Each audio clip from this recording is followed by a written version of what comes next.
You leave early, you come back, they're always sleeping. And you're like, my life has no sense, right? Like I'm working hard to pay someone to take care of my kids, but I don't get to see them. What's the point, right? So I think in terms of like hard boundaries, I try to be the morning person. And so every morning we have like a nice breakfast where I prepare the coffee for my wife and I prepare like the baguettes and cheese, as we mentioned, and the fruits for the kids. And we have like a nice moment. Welcome to Startup Dad, the podcast where we dive deep into the lives of dads who are also leaders in the world of startups and business. I'm your host, Adam Fishman. In today's conversation, I sat down with Jordane Giuly.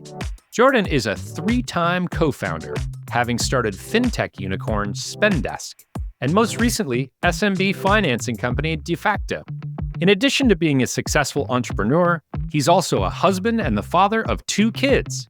In our conversation today, we spoke about the differences in parenting between France and the US and what it's like raising young kids while starting a company. He raised his first round of financing right at the same time that his oldest daughter was born. We talked about paternity leave for startup founders, doing diaper changes while talking to investors, and watching your own parents become grandparents. I hope you enjoy today's conversation with Jordane Giuly. I would like to welcome Jordane Giuly to the Startup Dad program. Jordane, it is a pleasure to have you here today. Thank you for joining me. Thank you. Thank you very much for having me, Adam. All right. Well, in case you couldn't tell, Jordane has an accent. His name also ends in an E, which is not what we do in the United States. So he's not from here. He's from France. So, Jordane, why don't you tell us a little bit about what you do in France? So I'm Jordane, as you mentioned. I'm French, born and raised in Paris. I spent a bit of time abroad. I lived in the UK and in the US as well. Done a master's degree in Stanford, and hence I tasted a bit the Californian life and your famous avocado toast and lox bagels. That was really great times. Then came back to France a bit more than 10 years ago. And I've been working in startups since then. So I'm actually a 3rd-time co-founder. My first startup was right after school. It was a complete failure, but I'm still best friends with my former co-founder. The second startup worked better because it was Spendesk. It was one of the French unicorns. And now my 3rd attempt, so it's called Defacto. And we are based in Paris, but we have like international ambition. So that's very fun. Awesome. And Defacto is still kind of in the financial space, but different from what you did at Spendesk. Yep. How you say in France, the apple does not fall too far from the tree, right? So I actually studied financial mathematics. My parents both started a company in the financial industry, and Spendesk was indeed like a fintech. It was a spend management solution for SMBs. And while I was there, we were in touch with like thousands of SMEs all across Europe, and they would share basically the same needs when it comes to access to working capital financing. Hence, we decided to launch Defacto. So it's another fintech, but we are more on the credit side of things compared to more like payments and software side of things with Spendesk. Yeah, tough to make payments if you don't have any capital. Exactly. You're solving a foundational problem for startups. Exactly. So you mentioned coming to California for a little bit and our wonderful cuisine here, avocado toast, lox bagels. I'm going to just go right at it. But how does the cuisine in California compare to the cuisine in France? It's not too bad, actually. Okay. It's not too bad. You have good wines, you have good fruits and healthy food, but you're missing, I would say, some of the basics, right? The baguettes, the croissant, and the duck. There is a lot of duck in France, and I'm a huge fan of duck. Yes, me too. I'll have you know that cheese and baguettes are a staple in my household. I don't know if that's because my family, we are Francophiles or we just love good food, but there's always a baguette in the house. So you're a 3-time co-founder and currently founding Defacto. And now let's take a turn here because mostly I don't care about what you do for work. I care more about you and your family and parenting and being a dad. And that's what we're going to spend most of our time talking about today. Right. So tell me what life was like growing up. You mentioned your parents founded a company. So tell me about what you were like as a kid and what growing up was like. Yeah, so to be honest, I think I was an easy kid. Like I was doing good at school, no big teenager issues, and not so much of like, partying when you're not supposed to. So I think I was like an easy kid, right? Not too much trouble to my parents. And yeah, I have one sibling as well, a younger sister. We're both like raised in the Paris area, public school. In France, public school is free. You can then turn to like, master's degree, which are free. And so it's great. It's a great chance, great opportunity. And then I grew up with my parents as a role model in a sense that they decided to launch their business in 30 years ago. They're still working together, and they build a software for banks, basically. They fully own the company, and it's, how would I say, the growth of the company. I mean, we lived as a family, the growth of the company. And so it was like, super interesting. A family dinner were board meetings, actually, where I hear my parents, talking about the business, the issues, like the commercial issues, the people issues, etc. And yeah, and so we have the role model where with like a big amount of work, but if you work a lot and you work smart, you can basically emancipate and you can reach some kind of material success. And so, yeah, I think they convey the value of freedom, the value of putting a lot of pleasure in your work, the value of building quality stuff, because if you emphasize on quality, then you can have long-lasting customers. And also the value of equilibrium between, launching a business that was quite successful, but also always being present, 100% present as parents. And that's a model that I get inspired with on a daily basis. And I see the difficulties on how it is to find the right balance on a day-to-day.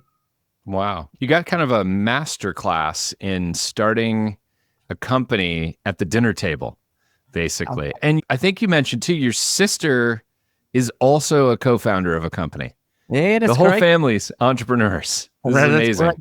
Yeah. Yeah. My sister is also an engineer, and she chose to not like be, on the product manager track, which I did. So, giving food to engineers, to real engineers. That's how I describe my job, but more like be a real engineer. So she codes, and now she's the co-founder of an amazing startup, and she built, engineering teams around her. So it's very, very inspiring journeys as well. That's awesome. That's awesome. Do you think maybe at some point you and your sister would ever start a company together? Yeah, we never know. We never know. That could be fun. Yeah. Awesome. So you are, as far as I know and can recall, the first French person that I've ever interviewed on this show. I am horribly naive when it comes to the support structures that exist for parents outside of the United States. Partially, I think it's because there are so few support structures in the United States for parents. You are the dad of 2 kids. What kind of support structures exist for new parents in France? What is life like when you have a kid? I have a bunch of friends who are still living in the US or in the UK. So when we gather around, we can compare and tell stories. I guess the first thing is the structure around pregnancy. And I think we have a lot of luck in France to have a good support for women while they are pregnant. So a lot of, I would say, recurring meetings with the doctors and stuff that are all free and fully reimbursed. Then giving birth itself, you go to a hospital, you can pre-book your room, etc. And it's also free. You can get access to, for example, I know someone who had a bit of a complex, giving birth, and they had access to one of the top surgeons who invented some techniques. It was around and it took care of her. And all of that, it's completely free. It's an amazing system. It has some challenges, right? I don't know if you followed the last French elections, but there are a huge issues on the hospital and stuff, especially in terms of funding. But I would say the promise where it's super accessible and free for everybody, I think it's beautiful. So that's on the one thing. And then once your kids, are growing up, then access to healthcare is also quite easy. You can have doctors for children. I forgot the name, Pediatrician. a 5-minute walk away. You can book, appointments tomorrow. You can go to the hospital urgencies if your kids have fever and stuff. There's a bit of waiting, of course, but all of that is free. So the mental load of everything related to health is kind of away. And then on the, I would say, more taking care of the kids during daycare, for example, you have tax advantages when you hire someone to help you take care of the kids. There is a lot of offers in terms of daycare places. And when I compare, the price with my friends from in the UK or in the US, it's a quarter of the price. And there is still subsidiaries and stuff. So it all feels that it's quite accessible. And I think it's a good bet for the government to help parents take care of their kids so that they can work for the retreat system, right? To pay taxes and stuff. So I think it's smart to invest in daycare so that the parents can bring value, basically. Yeah, wholeheartedly agree with that statement. We don't really make that investment here in the US. There's a ton of childcare startups as a result that have kind of started to help parents, and probably nobody would start one of those in France because you don't need it. Yeah, that was some offer, and then the business model then would be very, very different, I guess. Yeah. So when you think about right after you have a baby, and especially as a startup founder, do you have the same, I don't know if rights and privileges, but I guess the same support structure as somebody who's working at a big company in France? You get to take the same kind of amount of time off for balance with your significant other when the baby comes? No, it's a good question. So I think so there is this tendency, to kind of match paternity leaves with maternity leaves, even though I think it's inherently not the same, leave of absence that you need to take as a man compared to, women. It's good for careers, right? I think there are some studies that shows that the salary gaps between men and women for the same, jobs, it widens after the first maternity leave. So in the context where you want to close the gaps between men and women, it's good to kind of almost force men to take like a longer paternity leave. And in France, we double it from 2 weeks to 1 month. And some larger companies, especially I don't know, for example, the Google, etc., are granting like 3 to 4 months. Same for women. So that's in like big corporates. I've never worked in big corporates, so I'm not exactly sure, how it works. But in a startup, basically, you can do what you want. You can take nothing. You can be as flexible as you want. That's the good part of it. And then we try to support our employees, as best as we can. For example, at Defacto, we're 25 people in the team only, but we already have a few people, in the maternity and paternity leave. And for us, it's very important to respect that because as founders, we are in the same boat, if I may. So we know that it's super special moments. We know that it's moments where you need to gather, as a family for the parents to be together and stuff. So we try to give as much support as possible in that context. Well, that's great. So now's probably as good a time as any to ask you a little bit about your family now. So you have a partner, you have 2 young kids. Tell me about your kids and how did you meet your wife? Yeah. So my wife, Alison, we've known each other for almost 15 years now. And we've been together for 10 to 11 years. I don't know, we met like randomly, friends of friends type of meeting. We were, quite younger. We didn't have like, I would say, like explicit chats on like, how do you see the family go, etc. It kind of happened quite naturally. I think we both have role models in terms of parents, of like young parents. So my mom was 22 when she had me. My wife's mom was 24. So we knew we wanted kids. We knew we wanted, kids, I would say, quite young. The main question was how many, right? So I have 1 sibling. So my model was like to be 2. Alison is the only child. So 1 was good for her. And so when we had our first daughter, Roxanne, I was the one pushing for a second one, basically. I had nearly part. Yeah, that's great. Tell me about your kids. Yeah, so 2 girls. So I'm the king in the house, huh? To be That's what you think. for now. But it's very fun on a daily basis. So there are 3-year-old and 1-year-old. I don't know what to say. It's very fun and both very tiring on a daily basis. I used to love, in France in May, you have a lot of like bank holidays. And so that's what we call pont. So you have like 3 days, 4 days weekend, And so when you're not a parent, it's awesome because you get to travel. But now that we are a parent, it's super hard, right? Because you don't have like daycare and stuff. So May is awful for us as parents. And I was like the first one to be in office on Monday morning because it's tough during the weekend, especially with the number 2. I had the impression that the marginal cost, would decrease to 0 the more kids you have. But it's actually strictly increasing. It's more like a convex than concave function. And maybe, I thought with the second kid, your spare time, is divided by 2. But no, it just goes to 0. Right? So yeah, a bit of a surprise here and there. But overall, there are more and more interactions between the 2 kids. And it's getting super fun. Yeah. You know, I never thought of this, but the curve of complexity sort of maps to the curve of what you want your company growth to look like, with I guess, yeah, yeah. the hockey stick curve. That was not my expectation. And I used to sell the story to my wife, but the complexity goes like this, Right. and not like this. But I was wrong. So your oldest, Roxanne, is as old as your company, Defacto. You started Roxanne at the same time that you started Defacto. What is it like trying to start a company and raise your first kid at the exact same time? Well, first of all, you don't get to plan, or at least I'm not that much of a planner. So, life brings you good news or sometimes bad news, etc. And then you just like, I don't know, go with it.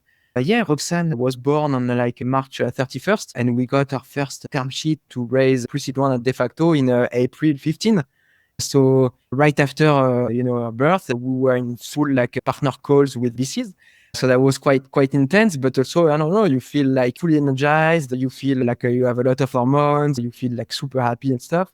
And kind of the same occurred with Anouk, actually, my second daughter. Like we announced like a big deal on TV. I came from the hospital to the TV set. My wife was still at the hospital when we announced that big deal. So it was like super intense moments, but it's all like, I don't know, very, very special one. And I feel super grateful to have the opportunity to live them, right? With the whole family, actually. Yeah. It sounds like, every kid is sort of tied to a major event. You got to just keep having kids, and then the company's going to keep raising money and closing deals and things like that. With two dots, you can draw a line. So Exactly. So I'm told by the person who connected us, thank you, Steph, by the way, that you have a skill of changing diapers while handling investor calls. And so is that true? Tell me the story here. it's not far from true. So actually, when Roxanne was born, we were living in like a smaller flat, basically. And so we had kind of the living room, both a bit like, remote office and also like, how do I say, Roxanne room. And so I was in the middle of like a partner meeting. And then I hear my wife say, "Oh, what a big shit." And so it's like, yeah, we were completely, upset and overwhelmed by the newborn, making, stuff. The investor, heard that, obviously. But I don't know, like it creates, it breaks the ice. It creates a bit more of humanity in the relationships. And we were still in like post-COVID mode. So it was like mid-21. In French, we had a second and then a third lockdown. So we were kind of in the middle of that. So, we were a bit like accustomed of being, I would say, immersed in people's, private lives. And it was like a good example of that. So, and then, I mean, I guess in that context, you have two options. Either you pretend that nothing happened and then it looks weird, like, like, what was this sound? Or I don't know, you embrace it and you go all in for it, right? And so, so like I tell the story about how we welcome Roxanne and stuff. Yeah, that's awesome. So I'm glad that you chose to embrace it. You seem like the kind of guy that would embrace that sort of a moment. Yeah. Yeah. Also, that's just amazing that your office sort of doubled as the baby's room. Makes a ton of sense. If you're in a small flat, work happens everywhere. So that's and like pretty... now we have like a bigger flat, so, but like only 2 rooms for the daughter, and now I share the room with my daughter, as you can see. That's amazing. Like many toys. Yes. Those look like great toys too. So yeah. So tell me a little bit about your wife. What does she do for work on a day-to-day basis? She's a head of communications in a scale-up based in France called Open Classrooms. And yeah, she's been working there for like the past 5 years. It's a super interesting company since it's almost a 20-year-old company. And the mission is quite great. It's like to make education accessible. And so as a PR and com person, like you have a lot to do. And she manages to get the company in front of like the equivalent of CNN in France, or like the top TV channels on the top show, to help the company sell their story, basically. So I'm very inspired by what she does, by her being both a top employee and also a super involved mom, by having 2 pregnancies, by giving birth to 2 children. And I think, we have like a super strong supporting mechanism. I think that's the core of it, right? I wouldn't be able to do like a 10th of what we do at Defacto if I was not like supported by my wife, and vice versa, I guess. That's amazing. Also, what a cool mission and cool story that she gets to tell to the press. Yeah. It's awesome. You did mention that the main discussion point between you and your wife was not if you were going to have kids. It was a question of how many. What was the conversation like about, like, how did you win the discussion on going from 1 to 2, especially if your wife was pretty content with 1 being an only child? We didn't shake hands on like having 2 kids, like, I don't know, 5 years ago. So it was like, kind of mention here and then that, I would be happy with 2 kids, but I also be happy with 1 kid and, etc.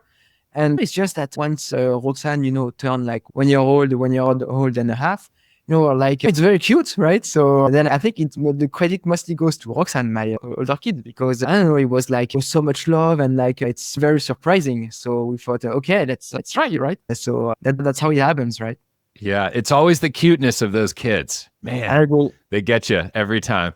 What is the earliest memory that you have after becoming a dad? Yeah, I have strong memories right before becoming a dad, actually. When your wife is on like the bed, right, to give birth, then, there is the labor that can last, I don't know, a few hours. So my wife was there, like laboring with the anesthesia thing to prevent pain. So she was like resting. I was like next to her. And you have this beep, beep, machines like, doing so much noise and stuff. And so with like, it almost sounds like, I don't know, like emergency sounds, So it was like, I don't know, 4 a.m. Then there's like beep, beep everywhere. So I go to the nurse room and I was like, it's beeping everywhere. Oh, what, can you come? Can you see? And, they were like, please, sir, cool down. We're monitoring this from our screens and stuff. So I'm like, but still, it's beeping everywhere. So they come, they check on my wife and on the child. And I say like, the heartbeat of the kid is good, but not perfect. So I'm like, what does it mean, not perfect?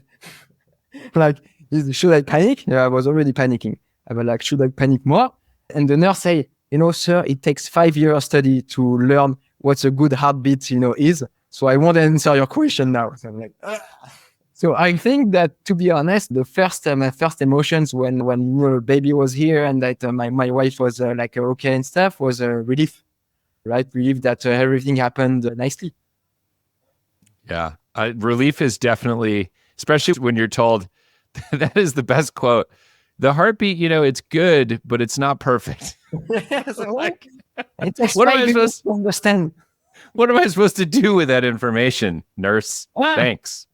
The other thing you mentioned in our prep is that you remember your kid being super hairy. No, I mean, so my experience with like giving birth was mostly, like in the movies, right? You have like, doctors, give me this with a knife, So there's a lot of like agitation. And then, in the movies, like, the water goes out, the kids are crying and stuff. So it's very like noisy. It's a lot of agitation. But in real life, from my experience, the both times were like super quiet. It's like the labor time, it's quite quiet. Then the child, when they come out and they're here, they don't really scream. So I'm like, it's super quiet. And actually, when there is noise, it feels emptiness, right? And so you're scared of emptiness. So I was scared. And then so I see the kid and I'm like, okay, she looks okay, right? Like 2 legs, 2 hands. They put the kid on my wife's breast and I'm like, wow, our back is like super hairy and my legs are as well. I'm like, oh man, she's weird. And so then I asked the doctor, like, is it normal? Like, no, it's like a normal duvet. We go out like in a couple of days. Yes. The baby duvet cover. That's amazing. Yeah. I remember sharing this story with my cousin. And he also shared something similar. And he's like, yeah, when I saw my kid, his head was like this. But then actually it gets, you have to be prepared to this stuff. Yeah. Got a hairy football-shaped head kid. Exactly. You're like, afterward, like, it's turning okay. Oh, amazing. When you think back to becoming a dad for the first time, what are some of the more surprising things that you've discovered? You don't know the type of parents that you're going to be. I always thought that I would be, like the super, I would say, anxious, dad about everything, like beware, be careful, etc. And my wife, I always thought that she would be like more, cool, a bit more laid back. but that's actually the opposite. So it's very fun to discover yourself as a parent. She's more almost like a wolf type of mom, like very protective, pushing away strangers and stuff, very like creating like a cocoon around the kids. Whereas I'm more like if they're getting hurt, they're getting hurt, they will learn and stuff. So that's surprise number one. And then surprise number two, I think it's your parents becoming grandparents. This is also like very, very interesting. And I take the example of like my dad and my stepmom. They are like, we're very, very close to them, but they are, I don't know, like, a bit, it's not shy type of parents, but like they don't show that much like signs of love. They're pretty, I would say, I don't know how to say, but they are not extravagant in a way. But with the kids, they are like, they've gone crazy. So it's very funny. So when I arrive to my parents, it's like, hey, Roxana, look, but we don't exist, as their own children. We don't exist anymore. We are only carriers of their grandchildren. That's amazing. We exist as carriers of their grandchildren. Surprising. I was not expecting this at all, but it's cute. Yeah. You mentioned that your parents had you when they were pretty young, or your mom had you when she was 22, and Roxanne was born when her mom was 24. The grandparents, your parents, must still be pretty young, which must be nice because they can like run around and chase after kids and stuff. Yeah, so. Exactly. They can take care of them and we can leverage them taking care of the kids to do something else, right? That's awesome. That's awesome. And we are living, close together in like a Paris area. So that's great. Good setup. Great. So if you had a time machine and you could go back in time to before Roxanne was born, so right before you had your first kid, and then you bumped into Jordan from 3 years ago, what advice would you give the younger version of yourself? So I wouldn't say the classic, like sleep before you're going to be sleep deprived. You're going to be sleep deprived anyway. So like, right. What was a bit counterintuitive to me when Roxanne was born was like, I used to be in a role where, I wanted to take care of the logistics around my wife and Roxanne so that they can, be in their bubble. So, you go, I don't know, buy the groceries, organize stuff, etc. So try to be like more on the logistics side of things. But actually, what's important is that it's obvious, right? But as a husband, to first be there for your wife. And that was a bit counterintuitive to me, as I'm more into like a serving type of person, trying to solve, logistic stuff. But then this can create, I would say, a bit of loneliness to your wife. So if I were to do it again, and I've had the opportunity to do it again since we had a second daughter, I was more focused on taking care of my wife and less on the logistic side of things. Yeah, that makes sense. So I guess the advice there would be do a little bit less, focus more inwardly on the family and your wife, yes, and a little less on all the other stuff that needs to get done. Yes. So let's take the other side of this.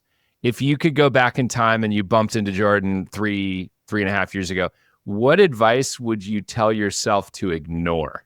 There's so much like people giving opinions on that. Hey, you should put socks. Hey, what type of milk do you give? Hey, you're doing this and stuff. So, at first you're like, you're taking all these signals and take the advice. Then you get bored of getting advice. Then you get frustrated and you feel angry of taking too many advice. And yeah, and I would say again, just, be more cool about it. Yeah. People are going to give advice anyway. So yeah, it's not that you can control that. So the only thing that you can do is just more like accept that it's it's for the good, right? Yeah. It's kind of like starting a company. I'm sure you got a lot of advice about how to build a company. Yeah, it's true. Then it's a lot of like ups and downs, a lot of like, you think you've gotten something right, but then you got another advice and then you think you're getting it wrong and stuff. So it's always to find the balance between, like getting signals and information and following your own path. So yeah, a bit like that. So this next question I love to ask, and, predominantly I ask this of guests who are in the United States.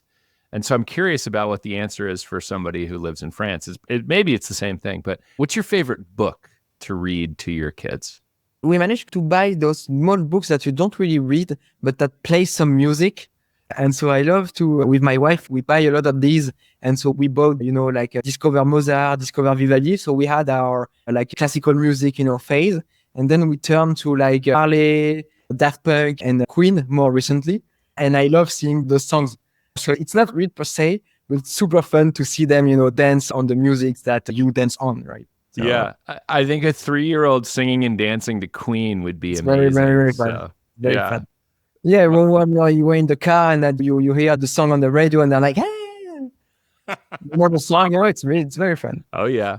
My kids mostly just roll their eyes when I put on that kind of music now. They want to listen to something very, tween or teen music. Yeah. So that's awesome. We, in my household, we have a fair number of French children's books because my wife speaks some French. I can't read them to the kids, but I can kind of turn the pages, or I could when they were younger, Yep. and stumble through it. So yeah, we have a French version of Where the Wild Things Are, which is a great book. And then I don't know, a whole bunch of other ones. So I wanted to ask, have you developed any particular frameworks or guardrails for parenting that are really important for you? So I thought I would be the kind of guy of like geeking like a lot of stuff on parenting. It turns out that I'm not. I haven't read a lot of books on like, education. When I discuss about this with some friends, I'm like, but look at our parents, they had us like so young and it turned out to be, we are okay, right? We're normal. And then I got feedback that, okay, but we can try to improve generations that are generations. So that's fair. But I mean, I thought I would be the kind of guy to kind of, enjoy to read like, I don't know, stuff on like education, sleep and stuff. But I'm not, so I'm like, I don't force myself on that. And I don't like blame myself on not doing this. It's always very tough. So if you blame yourself on top of everything, then what's left? There were some phases with like the launch of Defacto where I got back home like too late to see the kids. And so you leave early, you come back, they're always sleeping. And you're like, my life has no sense, right? Like I'm working hard to pay someone to take care of my kids, but I don't get to see them. What's the point, right? So I think in terms of like hard boundaries, I try to be the morning person. And so every morning we have like a nice breakfast where I prepare the coffee for my wife and I prepare like the baguettes and cheese, as we mentioned, and the fruits for the kids. And we have like a nice moment. And then at evening, I try to come home before they sleep. Otherwise, you feel empty. And then during the weekends, we try to get some help, like at least a few hours during the weekend to be together with my wife so that we can, recharge as a couple. We think it's super important. And as I mentioned, we have like quite busy lives on the work side of things. So we need each other support and patience and energy and stuff. So we need these recharge moments. That makes a ton of sense. Do you tend to leverage the grandparents in those situations, or do you have other forms of childcare? Yeah, grandparents. Yeah. Another thing I wanted to ask you is, you have 2 kids now, and they're still young, but how have you noticed your parenting style has changed from Roxanne to your youngest, or has it? So I think with the second kids, you're a bit more like, cool with everything, right? So I don't know, with Roxanne, we're like, the milk has to be like 37 degrees, like, the bath has to be 37 degrees. I don't know how much it is in Fahrenheit, like this weird scale that you have. It is very weird, that's true. We're like super precise on, everything, like she has to nap at this time, like we cannot miss any nap and stuff. And with the second kid, I don't know if it's like for the best for her or not, but we are not like, if it's not exactly hard, it's okay. If we have lunch with some friends and we miss a nap, it's okay. So it's a bit more, I would say, like less rigid. So that's cool.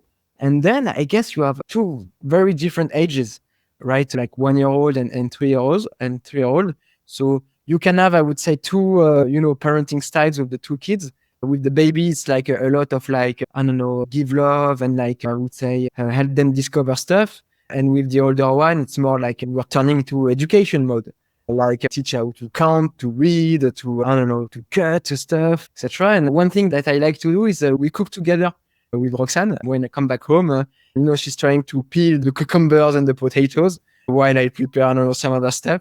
And it's very fun moments. The kitchen is like a full mess after that. So we need to be patient. It's very cute. Yeah, the 3-year-old has learned how to cook, but not yet clean up. So exactly. Also, it's interesting. Yeah. Like they'll give me the stick and and the vacuum cleaner, but they clean where it's already clean. So I'm like, Right. It's not very protective. That's okay. She has a whole rest of her life to learn. This must be why the French cooking is so good, because you get them started at a really young age. Yeah, with the wine, so. Yeah. No, I'm kidding. Now we go to the coffee, to the bistro during the weekends. So she's the star of the bistro. We take the small espresso on like the counter. She likes to dip like a cake in the coffee. People around me are like, judging, like, you give coffee to your kid. Who are you? What kind of dad are you? Well, I don't know. We share this moment. It sounds great to me. There's nothing wrong with that. 3-year-olds are already hyper and crazy enough. A little bit of espresso is not going to kill them. So, other thing I wanted to ask you is, have you noticed, so between your first couple of companies that you started and then Defacto, you started a family. Have you noticed that having a family has changed how you lead a company or run a company? Yeah, I think that.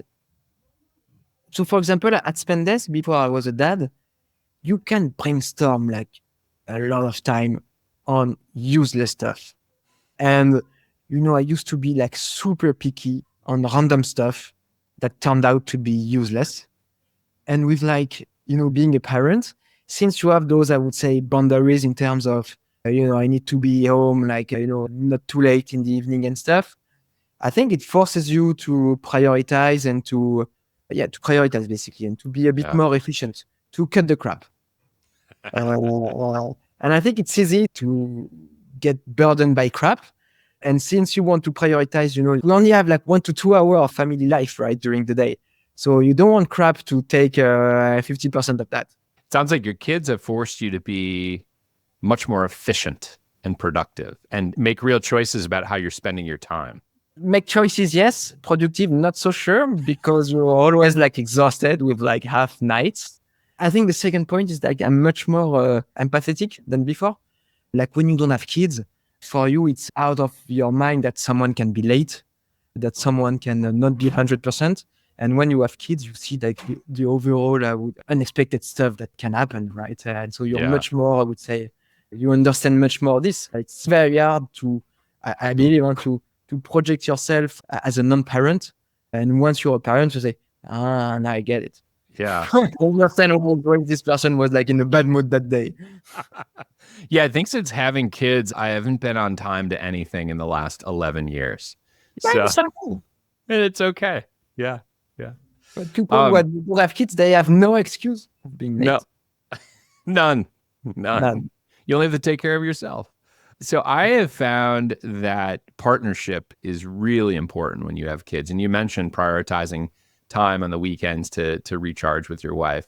The other thing that I've noticed too is it's hard to agree all the time with your spouse. So I'm always curious to hear from people, what is something that you and your wife don't agree on when it comes to parenting?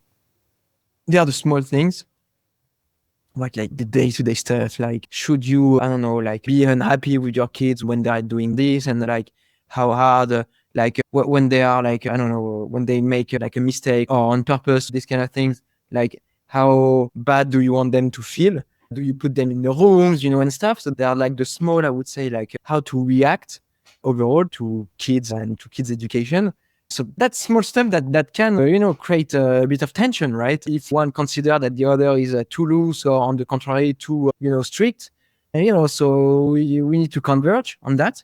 Or maybe there are two styles, right? Or at least accept that the other may have a different style, and then you are two parents, and so one parent can be more cool and the other can be more strict, potentially, like it's okay. And then there are more, I would say, the foundational stuff, like in terms of education, in terms of where we want to live, in terms of religion, potentially.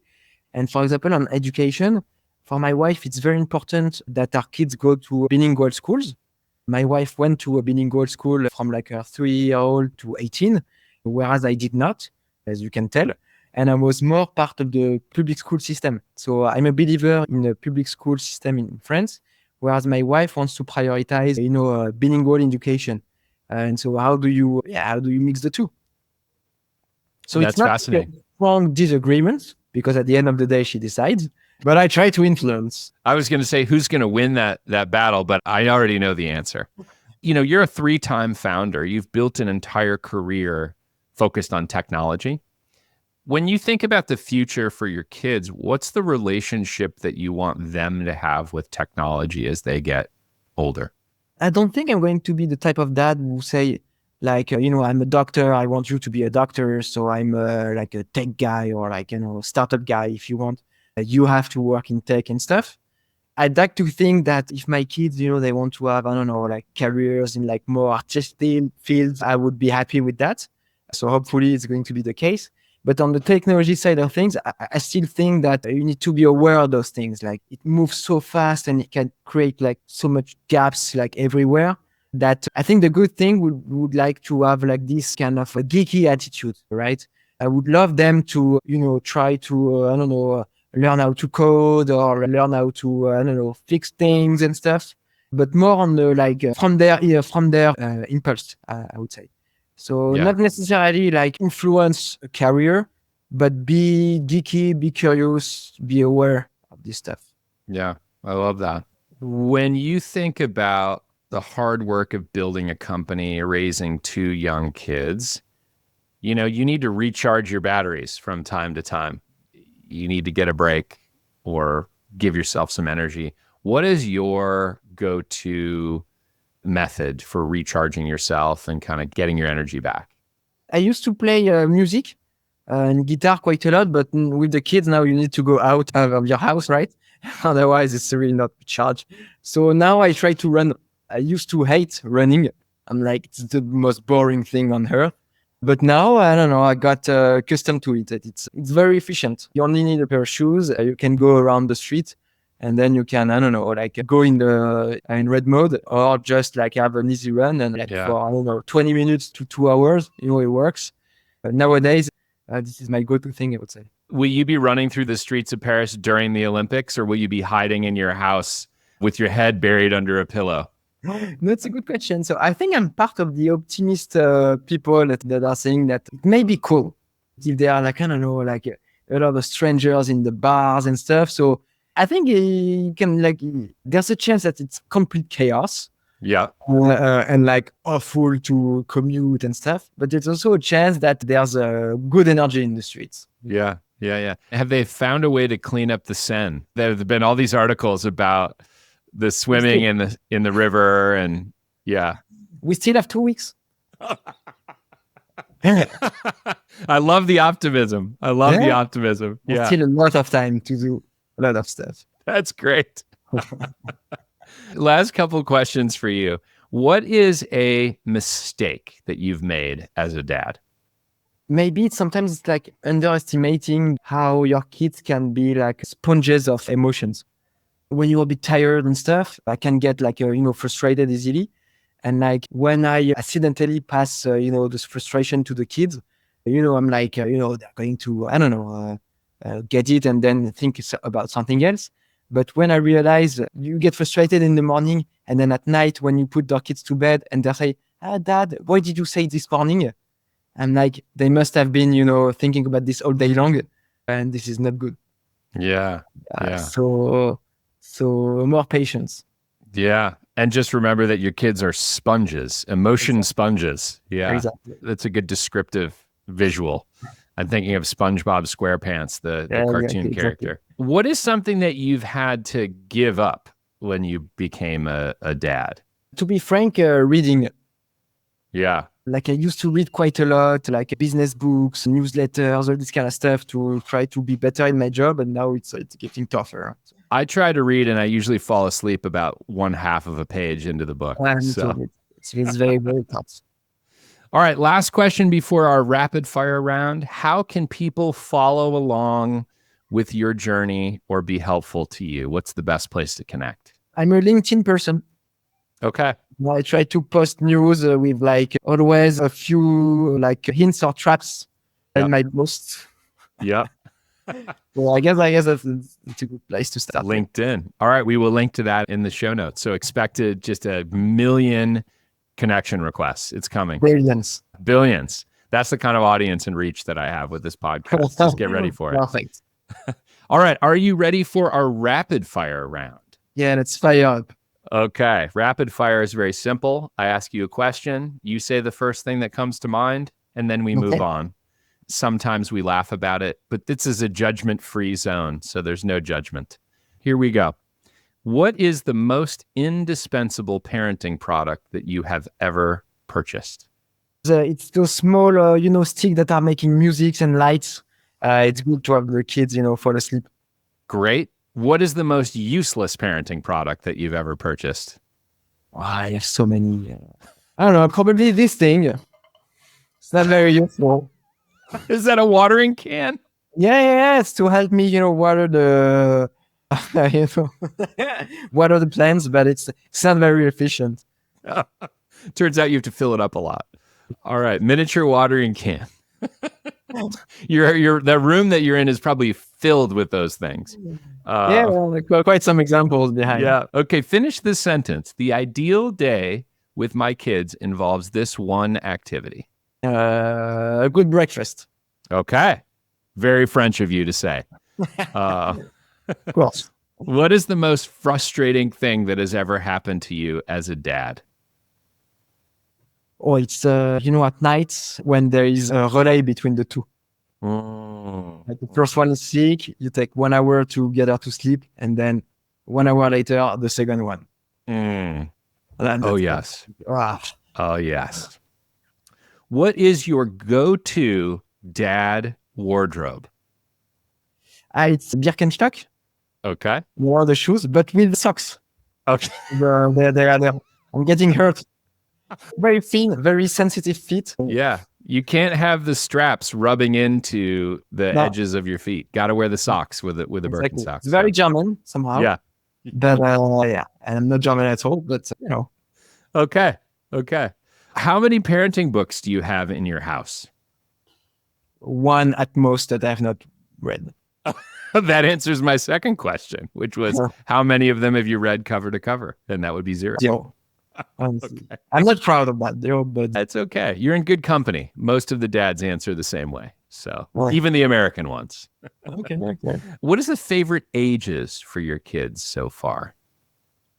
Honestly, it's going to sound a bit cheesy, but my wife often quotes me saying that I love all the ages. Like, I don't know, from 2 months to 6 months, they start, being aware of stuff. Then from 6 months to 1 year old, they get teeth, they eat, they start to move, and then they develop, character and stuff. So I really think it's all the ages have their goods, I would say. Okay. Do you have so far a least favorite age? Yeah, 0 to 2 months. 0 to 2 months. I noticed actually you left that out in the favorite age part. So it's too fragile. It's too, it's too much of a tube. Right. Yes.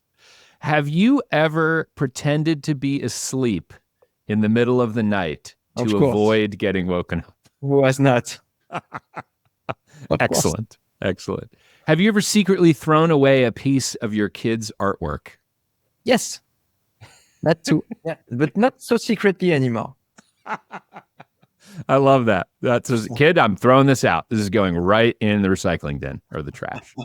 Now, I know your kids are still young, so they're probably not asking for a ton of things, but what is the most absurd thing that your kid, probably Roxanne, because she's older, has ever asked you to buy for her? Yeah, oat milk. Oat milk. So I'm kidding. So I tried to test different type of milk, and I started with soy milk, oat milk and stuff. She doesn't like any of those. So we are now getting back to cow milk, like old-fashioned guys. That's great. I was going to say, it's very not French of you to introduce other types of milk. It's going to be in my time, right? Yeah. Maybe she'll like goat milk. That's a possibility too. I don't know. I haven't tried. Yeah. What was the most difficult kids TV show that you've ever had to sit through? Honestly, there is this stupid rabbit shit. I forgot the name, but it's like everything is wrong. Like the voices, it's all wrong. Is this a French show or is this a? I don't even know. I mean, it's in French though. It's on Netflix, so maybe it's I don't know, like a global thing. I'm gonna have to look this up. Stupid rabbit show. I'm gonna search for that on Netflix and see what comes up. Have you ever used your daughters as an excuse to get out of social events? Yeah, all the time. Okay. It's good. Wait, yes. And the opposite is true. Yeah. Yeah. I get social events to go out from my daughter. Yes. There you go. What is the worst experience that you've ever had assembling a kid's toy or a piece of furniture? Every time it's a bad experience. And it's getting worse because, the Roxanne wants to participate. So she's like, I give her the screw thing. I don't know what you call it. She tries to, help me. So it's getting longer and longer, but it's very fun. That's great. How long can a piece of food sit on the floor in your house and you will still eat it? Yeah, so you get surprised by the fact that I can eat everything that comes out from my kid's mouth. I don't know why. I don't like to throw, food away. So whenever there is something that they don't finish, I can finish it. Okay. All right. Is there a particular nostalgic movie that you just cannot wait to force your daughters to watch with you? Yeah, probably Star Wars. Oh, Star Wars. Okay. It's going to be so bad, I think. Probably by the time that they're old enough. And finally, what is your take on minivans? I'm not opposed to them. Okay. I respect these. Respect the minivan, not opposed to it, but I'm assuming you don't own one. That seems like a bit much for Paris. No. Yeah. All right. Well, Jordane, that does it for today's episode of Startup Dad. Thank you so much for teaching me all about French culture and what it's like to raise kids in France and start companies. Thank you for listening to today's conversation with Jordane Giuly. If you enjoyed the show, please subscribe, share, and leave me a review. It'll help other people find this podcast. Startup Dad is a Fishman AF production with editing support from Tommy Herron. You can join a community of nearly 11,000 subscribers and stay up to date on my thoughts on growth, product, and parenting by subscribing to the Fishman AF newsletter at www.fishmanafnewsletter.com. Thanks for listening, and see you next week.